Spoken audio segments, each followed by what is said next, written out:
Hello, ladies and gentlemen. Welcome. This is William Hindman, and I'm coming to you from Just Force 911, where we look at how our public officials do their job or they just really pooch screw it up. Hey, guys, you guys have heard me talk about how police are not following the rules and regulations and the laws of our country. Well, here's a new one. They're using the fines and tickets to profit. Wow, imagine that. Ooh, I'm scared.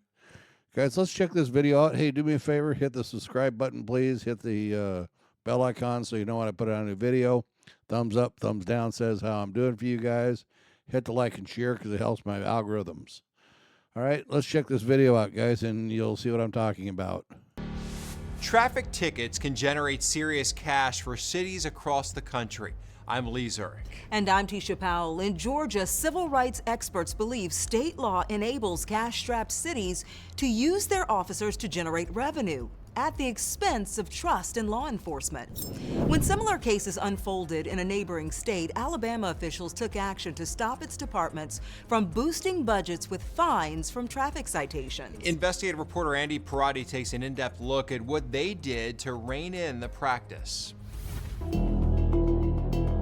Alarming claims in the town of Brookside, allegations of illegal policing and racial profiling. You want me to explain this to you? Brookside's police chief resigned after allegations of improper and excessive traffic stops. He resigned. He resigned because he didn't want to get thrown in jail. That's one of the way these cowards get away from the breaking the law or getting held accountable for breaking the laws they break. Instead of staying around and getting your upcomings, they resign, and so it can go away. And policing. They were literally being tossed out of their cars, on the street, vehicles taken, had to walk to safety. We're gonna deal with this, brother. We're gonna deal with this. What's your name? I think What's your name? they were looking for easy targets. Alexis Thomas takes us back to the day she and her mother, Shakitha, were arrested by officers in Brookside, Alabama in 2022. Both sent to jail, both their cars towed and impounded, costing them thousands of dollars. Pulled over because her mother's car had a broken tag light. What's going through your mind? Oh my God. I was terrified. What is really going on here? According to a pending class action lawsuit, the city allegedly deployed its police department not to protect the public, but to generate revenue, boosting its budget 640% with fines and forfeitures in 2 years, purchasing this armored vehicle and naming its department's canine Cash. Something's not right. Wandalyn Givan is a member of the Alabama House of Representatives, whose district includes Brookside.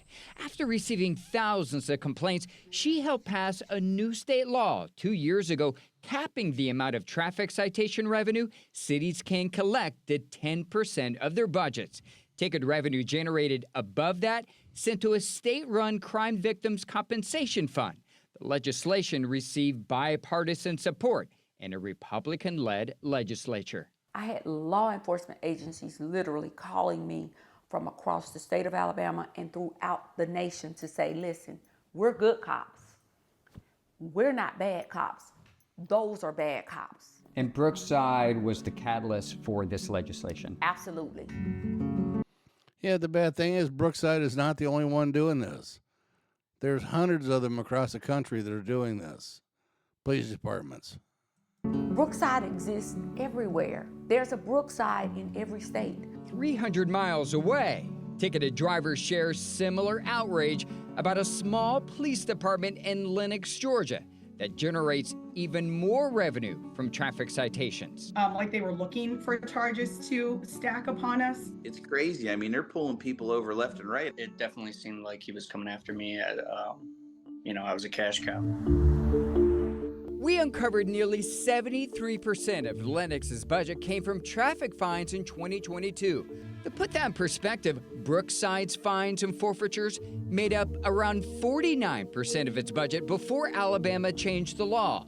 While state law enforcement can revoke speed detection permits, if it can prove cities are writing excessive speeding tickets for profit, Georgia does not cap the amount of revenue municipalities can collect from traffic citations. To put it shortly, Georgia's state laws incentivize municipalities to use their police departments and their code enforcers to police for profit and for taxation by citation.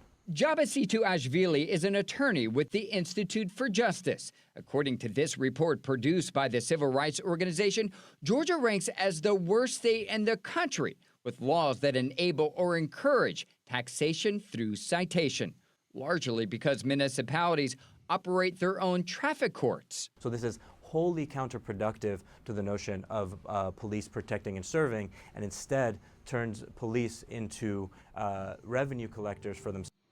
Well, hang on a minute. They are serving, but they're serving themselves. Back to the scumbag police. Themselves and for the town. We uncovered Lenox is among 17 cities in the state that rely on 25% or more of their budgets from traffic citation revenue, the majority in South Georgia, including Warwick, Morven, and Poland. The tax base for rural Georgia is declining. Attorney Tommy Coleman represents some of those South Georgia cities. Cities and counties in Georgia and other places ought to be able to master of their own destiny. They ought to be able to control their own revenue. And when you look at the numbers, do you think that this impacts trust in law enforcement? Well, I'm sure it does for the people who've gotten the ticket. They are supposed to protect us, serve and protect us. Back in Brookside, Alabama, a judge dropped all of the charges against Jakeitha and her daughter, but the damage was already done. It made me really, really not like the police. I'm just gonna be honest. I'm nervous all the time. I was finna say, every time I go anywhere, I'm nervous. I don't want, if a police get behind me, I instantly have to record. A department accused of taking advantage of its authority, impacting trust in law enforcement, something Alabama lawmakers addressed to prevent from happening again. And see, this is why people wonder why they don't trust the police. And it's just exactly for this reason. While its neighboring state has yet to take action. We reached out to attorneys representing the city of Brookside, but did not hear back. At least one Georgia lawmaker tells me he wants to find a legislative solution in response to our investigation. In Atlanta, I'm Andy Parati. A closer look at that report from the Institute for Justice shows West Virginia, Rhode Island, South Carolina, and Montana all follow Georgia as the worst states in the country with laws that enable or encourage taxation through citation. Another way Georgia cities are generating money, school zone speed detection cameras. They issue more than 1,200 tickets a day in the state. And while law enforcement officials say the cameras are designed to protect children and save lives, we've uncovered money may be the real motive. We can see year by year the amount of money that we're generating, so that tells me that it doesn't work. Is this taxation through citation? Absolutely. That's the mayor of South Fulton, where drivers have paid $14 million in camera fines, more than any other city in the state of Georgia. The mayor says he plans to use some of the camera citation revenue to install speed bumps, which he believes work better. The difference between speed bumps and traffic cameras is that one costs money and one makes money. But are the cameras making Georgia roads safer? According to NHTSA, pedestrian fatalities in Georgia have steadily increased since 2018 when the cameras were installed, although it's not broken down by community or school zone. The number of school-age child deaths is nearly unchanged year to year. The vast majority are at night when school is not in session. Expense of So guys, what do you think? You know, it's amazing what these people can come up with. You know, you got a sovereign citizen that is a police officer, and he can come up with all kinds of ways to make money. And the thing is, it's all stacked against you because you're not part of the good old boy system, that boys in blue, scumbag cops. Anyway, guys, let me know what you think. Have a good one. Be safe.